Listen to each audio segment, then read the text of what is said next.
Well, today is August the 6th, 2020, and we are going to get started putting a floor in my shop.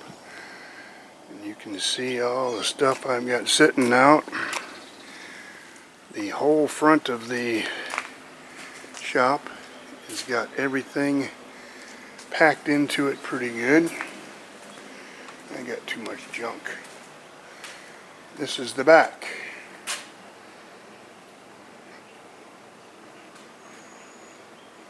A long time since I've seen it with nothing in it.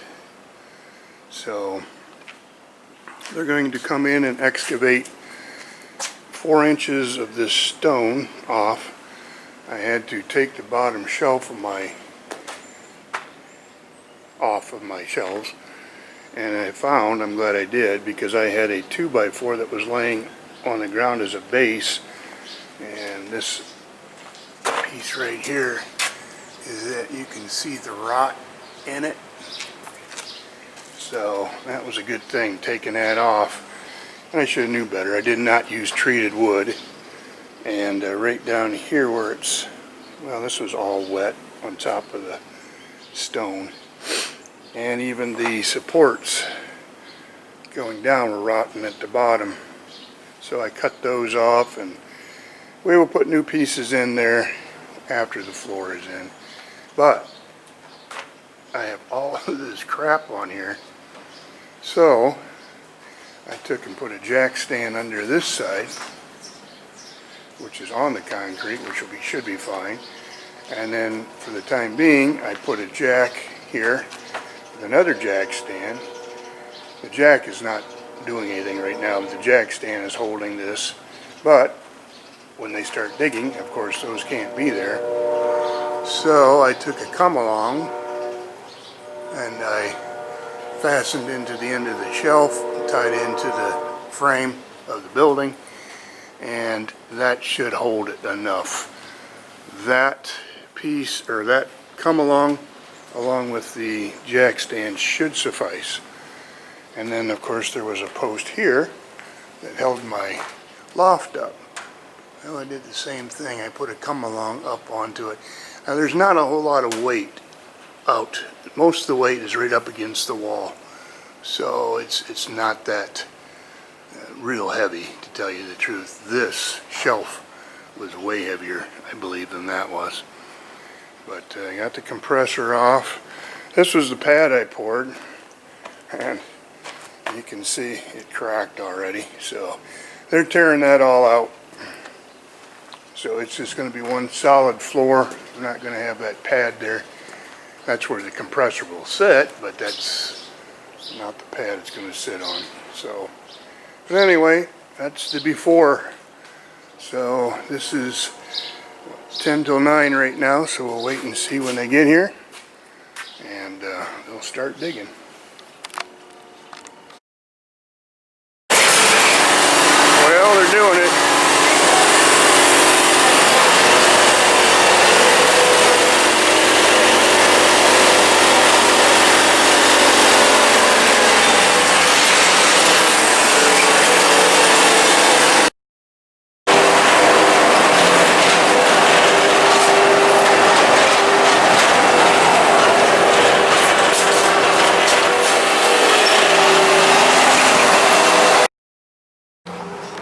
Here's where they're dumping it all. I thought this is just pea gravel, I call it. It's real fine, and there's a few chunks and stuff. They'll get those out of here, but that bobcat, he'll be able to spread that all around here and replenish my beach area and pull all the rocks out. So pretty cool. We'll get all this done, and that'll be nice. Have all new fresh sand in there. As you can see where the plastic's starting to come through from the original guy that put it down there, and down here we got a bunch of it too that you can see the plastic poking up through there. So they'll get that covered up, and we'll have a new beach. And then he brought in a load of stone they were going to use for a base, but he's saying now that they don't think they're going to have to, so I got more stone for my driveway. So get this kind of resurfaced out here a little bit, and that'll be nice.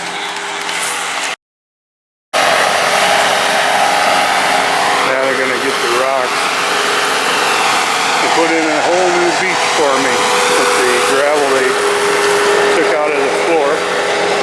So it was a win-win situation. You get a floor, you get a new beach. Now they're going to put the rocks back in place. Pretty cool.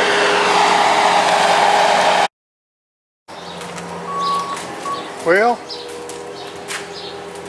about 3 hours worth of work. We've got everything cleaned out, and they even cut the slab along here to even it up. It was chewed up pretty good, so they just cut about 2 inches of it off. See, there's still a little hunk there they'll have to play with. But yeah, they're going to put plastic down, and then they'll be putting rebar in the concrete.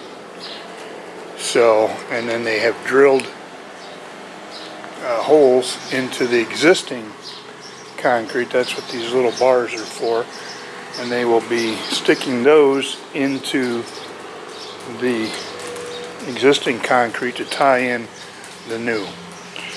And so by doing that, you'll eliminate the slabs from raising up and down from each other. I tore out the sill because it was starting to crack, and that's the cleat.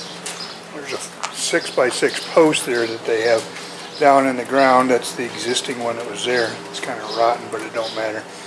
It's just to hold that cleat in place. But then they're going to form this up, and they'll put in concrete, and then they're going to bring the slab up to the about here on the door, and then they'll run a 2x2 angle all the way across, so that the door has something that will rub against or run against, and it will help seal. And so the slab will be probably an inch above the door, and so it'll be nice. There won't be any gap underneath my door like there used to be. So that's nice. And they put the I asked what the foam around the blocks for the building support are for, and that's to keep the concrete from attaching itself to that. So if the building moves up and down, the floor won't, or if the floor moves up and down, it won't be grabbing onto that and causing problems. And he says what can happen too is that it'll start cracking, run off the corners, and so by doing this they eliminate that. And more than likely, don't know if they'll probably put something like that across here also. And yeah, the door is, they were concerned about the door being high enough, and it looks like it's going to be. So this is going to be the height. You can see that chalk line there, the height of the concrete. So it's looking good. 23 years I've lived with this stone floor, and finally 2020 we're going to have a new one. So they're going to move, they were going to use this stone pile for base, but they decided they didn't need to, so they brought it with them, the truck, dump truck there, so they just dumped it. So now they're going to take the stone and they're going to put it in my driveway, smooth it out.